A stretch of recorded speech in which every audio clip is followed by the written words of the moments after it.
اس سارے ڈرامے کا آج ڈراپ سین ہو گیا۔ آپ کو پتہ ہے سپریم کورٹ کا ایک فیصلہ تھا، میں نے پوری زندگی میں ایسا فیصلہ نہیں دیکھا جہاں دن مقرر کیا گیا ہو کہ فلاں دن آپ اجلاس کریں گے، جہاں ٹائم مقرر کیا گیا ہو، یعنی اس طرح باندھ دیا گیا ہو اسپیکر کو کہ جیسے وہ اسپیکر نہیں، وہ مقصود چپڑاسی ہے۔ یہ وہ صورتحال تھی جس کا ڈرامہ ہم نے دیکھا پاکستان کی نیشنل اسمبلی میں، اور بالآخر رات کے 12 بجے انتہائی جذباتی اور میں کہوں گا کہ بہت ہی باصول طریقے سے اسپیکر اور ڈپٹی اسپیکر نے استعفیٰ دیا۔ میں ان کو سلام کرتا ہوں، انہوں نے حب الوطنی کا بہترین مظاہرہ کیا اور یہاں سے روانہ ہوئے۔ پرائم منسٹر عمران خان، میں آپ کو سلام کرتا ہوں۔ آپ نے اپنی جنگ آخری بال تک لڑی اور پھر انتہائی شان و شوکت کے ساتھ باعزت طریقے سے بغیر کوئی لفظ بولے آپ پرائم منسٹر ہاؤس سے اپنے ذاتی گھر منتقل ہو گئے۔ آپ کا جانا در حقیقت ایک امپورٹڈ گورنمنٹ کے آنے کے ساتھ کوئنسائڈ کر گیا۔ وہ حکومت جس کے سارے چہرے جانے پہچانے ہیں، جن کے اوپر کرپشن کے انبار ہیں، جو لوگ صرف اور صرف اپنی اولادوں کو آگے حکومتوں میں لانا چاہتے ہیں، جنہوں نے اس ملک کو اپنی ذاتی جاگیر بنایا ہوا ہے، وہ آپ کو دوبارہ حکومت میں نظر آئیں گے۔ اس کی وجہ کیا ہے؟ اس کی وجہ یہ ہے کہ آپ کو ایک خوددار لیڈر اللہ تعالیٰ نے مہیا کیا تھا۔ اس کی کمزوریاں، خامیاں بہت ہوں گی، لیکن خودداری میں اور ذاتی ایمانداری میں کوئی بھی پی ڈی ایم میں بیٹھا ہوا شخص اس کا مقابلہ نہیں کر سکتا تھا۔ تو خوددار لیڈر اللہ تعالیٰ نے دیا، لیکن اس قوم کو شاید غلامی زیادہ راس آتی ہے، اس لیے ان کو وہی لوگ پسند ہیں جن کی جائیدادیں دبئی میں ہیں، جن کی جائیدادیں پوری دنیا میں، برطانیہ میں، جن کو صرف حکومت کرنے کے لیے پاکستان آنا ہوتا ہے، اور جب یہاں پہ تھوڑی گرم ہوا چلے تو وہ اپنے سرد ملکوں میں جا کے اپنے بال بچے کے ساتھ بیٹھ جاتے ہیں۔ یہ وہ نقشہ ہے جو ہم نے پھر دہراتے ہوئے دیکھا۔ عدالتوں کے اوپر ہمیشہ انگلی اٹھتی رہی۔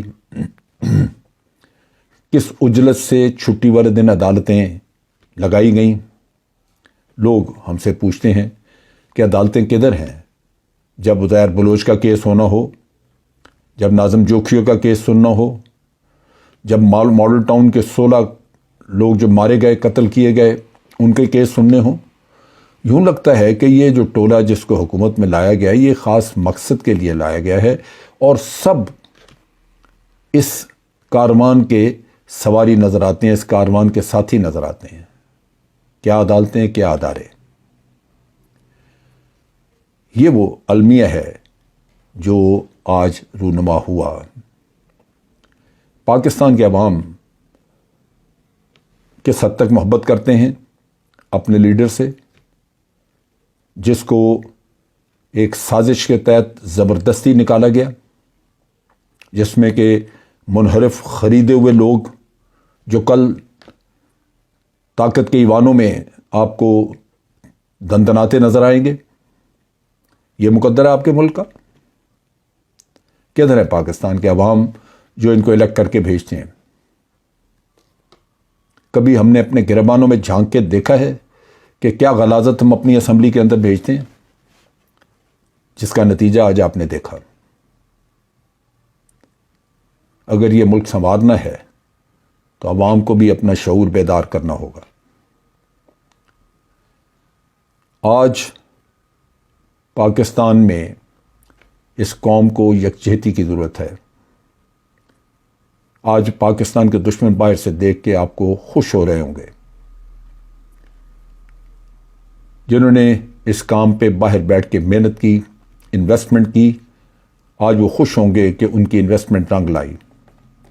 جن لوگوں کو انہوں نے اعلیٰ کار بنایا، آج وہ اعلیٰ کار بھی خوش ہوں گے، اور جنہوں نے انویسٹ کیا وہ خوش ہوں گے کہ انہوں نے جو انویسٹ کیا تھا اس کا ریٹرن ان کو مل گیا۔ ان کو یہاں پہ ایک تابعدار خادم حکومت چاہیے جو کشمیر کا نام کبھی نہ لے، جو دشمن اڈے مانگے تو اس کو دے، جو دوسروں کی جنگ کا حصہ بنے اور اس ملک کو برباد کرے، تاخت و تاراج کرے، جو اس ملک کے شہیدوں کو پامال کرے۔ یہ شاید ضرورت تھی اس قوم کی، اس کو مل گیا۔ عمران خان کے جانے سے زیادہ مجھے دکھ وہ ہے کہ اس ملک کے اوپر حکمران وہ ہوں گے جنہوں نے کئی دفعہ حکومت کی، 2 پارٹی سسٹم، انہوں نے آپس میں باریاں لگائی ہوئی تھیں اور لوٹ کسوٹ کا سلسلہ جاری تھا۔ کون نہیں جانتا ان کے کردار کو؟ میں آگے بھی ویڈیوز میں کہہ چکا ہوں، سندھ میں آپ جا کے دیکھ لیں، نہ انصاف ہے، نہ ہسپتال میں دوائی ہے، اور نہ ہی کہیں کوئی شہر کی سوک فیسلٹیز آپ کو نظر آتی ہیں۔ یہ مقدر ہے آپ لوگوں کا اس وجہ سے کہ آپ اپنی پارلیمنٹ میں بکاؤ مال بھیجتے ہیں۔ 1500 لوگ جو پارلیمنٹ میں جاتے ہیں 22 کروڑ کے مقدر کے ساتھ آ کے کھیلنا شروع کر دیتے ہیں۔ عمران خان کے ساتھ ناراضگی کیا تھی؟ اگر عمران خان، اس کی پارٹی میں بھی بہت سارے لوگ کرپٹ تھے جو شاید انہوں نے جوائن ہی ایسے کیا، کیونکہ یہ بڑا مشکل سفر ہوتا ہے، جو ایک لیڈر کی آئیڈیالوجی اگر وہ صاف ستھری ہے، اس کے ساتھ چلنا کوئی آسان کام نہیں ہے، یہ کانٹوں کے اوپر چلنے والی بات ہوتی ہے۔ لیکن بہر صورت نظر آ گیا کہ کون کیا تھا، تو اپنی پارٹی میں تو موجود تھے، لیکن دوسروں کو تکلیف یہی تھی کہ کرپشن کے کیسز بن گئے، رول آف لا کی بات ہو رہی تھی، قانون کا کہا جا رہا تھا کہ سب کے اوپر ایک ہی جیسا اپلائی ہونا چاہیے، قانون کے سامنے سب برابر ہونے چاہیے، لیکن ایسا نہیں ہوا۔ میں نے جیسے کہا کہ غریب جو قتل ہوئے ان کے کیسز سنے گئے، ان کے لیے عدالت چھٹی کو کھلے گی، صرف لاہور ہائی کورٹ کھلتا ہے جب حکمران طبقے کو ضمانت کی ضرورت ہوتی ہے، گھر جا کے ان کی بیسمنٹ میں پہنچ کے دی جاتی ہے ضمانت۔ لیکن لاہور ہائی کورٹ کے چیف جسٹس کے آفس کے باہر 5 گھنٹے تک وہ بچی پڑی رہی، بیٹھی رہی، اپنی ماں کے قتل کا بتانے کے لیے، جو ماڈل ٹاؤن میں قتل کیا گیا، جس خاتون کے منہ میں گولی ماری گئی تھی۔ لیکن وہاں یہ ضمانتیں چلتی رہیں،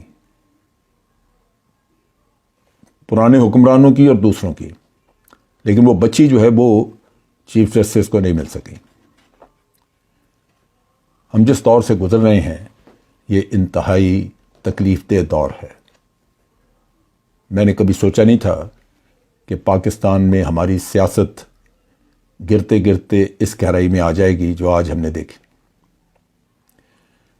اس نہج میں پہنچے اس لیے ہیں کہ عمران خان کا قصور ایک تھا کہ وہ ایماندار آدمی تھا۔ وہ نہیں چاہتا تھا کہ وہ سرکاری پیسہ میڈیا کے لوگوں کی جیبوں میں ڈالے۔ اگر وہ ڈالتا تو آپ دیکھتے کہ ہر چینل کے اوپر اس کے قصیدے پڑے جاتے، لیکن میڈیا کے لوگوں کو اس کے ساتھ ناراضگی یہی تھی کہ باہر کے دورے فری نہیں ہو رہے، حج عمرے مفت نہیں ہو رہے، جو عیاشی پچھلے دوروں میں لگی رہی وہ آج نہیں تھی۔ اور باقی تو سیاسی نظام آپ کو پتہ ہے، عدالتیں، جتنے بھی کیسز کرپشن کے بنے سب درست تھے، لیکن ایک آدمی یا کیس سالہ سال لٹکا گیا یا کیس ختم۔ ان کے کاغذات نیب کے اندر سے، نیب کے آفس سے کاغذات غائب ہیں۔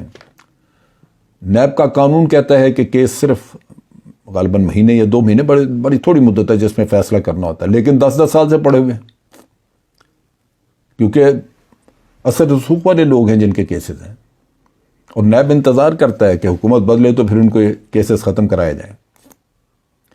آپ لوگ، ہم سب لوگ اس صورتحال کے ذمہ دار ہیں، کیونکہ ہم نے پارلیمنٹ میں میٹیریلی وہی بھجوایا جو آپ کو اس طرح کے ڈرامہ دکھا سکے، جو آپ لوگوں کو وہ حکومت دے جو آپ کو ہی نوچتی رہے۔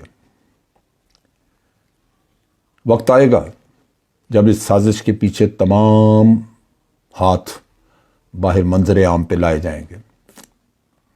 قدرت کی لاٹھی بے آواز ہوتی ہے۔ جب قدرت انتقام لینے پہ آتی ہے تو انتقام بھی وہ ہوتا ہے جو انسان برداشت نہیں کر سکتا۔ پھر حالت آپ کو پتہ ہے کہ انسان چھپتا پھرتا ہے۔ یہاں ہوا ہے، ابھی رسی دراز ہے ان تمام کرپٹ لوگوں کی جو اس ملک کو کھاتے رہے اور پھر اب کھائیں گے۔ آپ دیکھیں گے کہ کس طرح منٹوں میں، دنوں میں کیسز ختم ہوں گے۔ آپ دیکھیں گے کہ کس طرح تمام وہ اصلاحات جو کی گئی تھی وہ ختم ہوں گی۔ اس ملک کو دوبارہ لا کے اسی دہانے پہ کھڑا کیا جائے گا جہاں سے عمران خان نے اس کو پکڑا تھا۔ یہ مقدر ہے آپ لوگوں کا۔ کیوں؟ آپ اس سسٹم کے ساتھ ہیں۔ جس دن ہم نے فیصلہ کر لیا کہ ہم نے سسٹم کو ریجیکٹ کرنا ہے، ہم نے ان لوگوں سے حساب لینا ہے، تو پھر چیزیں بھی درست ہونی شروع ہو جائیں گی۔ آج کے لیے اتنا ہی۔ افواج پاکستان زندہ باد، پاکستان پائندہ باد۔